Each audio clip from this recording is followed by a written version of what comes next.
ஆகவே நபிகள் நாயகம் தன்னுடைய பிறந்த நாளை கொண்டாட வேண்டும் என்று விரும்பியதும் இல்லை, பிறந்த நாளை கொண்டாடுவதில் உடன்பாடும் இல்லை, பிறந்த நாள் கொண்டாடுகிற வழக்கமும் இல்லை.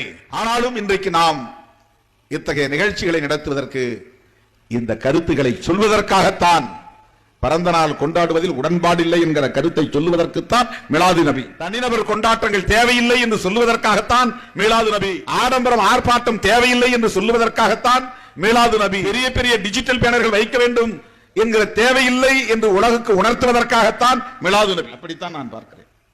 சகோதரத்துவம் என்பதுதான் நல்லிணக்கத்திற்கு வழிமுறை, வயா மீடியா, ஃப்ரெட்டர்னிட்டி. சமத்துவம் என்பது இறுதி இலக்கு. சமத்துவத்திற்கு முன்னால் இருக்கிற படிநிலை சகோதரத்துவம். சகோதரத்துவம் என்பது வெறும் அண்ணன் தம்பி உறவு அல்ல, அண்ணா தம்பி என்று அழைக்கிற வாய்ச்சொல் உறவு அல்ல. எந்த மதத்தை சார்ந்தவனாக இருந்தாலும் அவன் இஸ்லாமியனாக இருக்க வேண்டும் என்று இல்லை, அவன் மனிதன் என்று ஆற தழுவிக் கொள்ளுகிற அந்த உணர்வு இருக்கிறதே, அதுதான் சகோதரத்துவம்.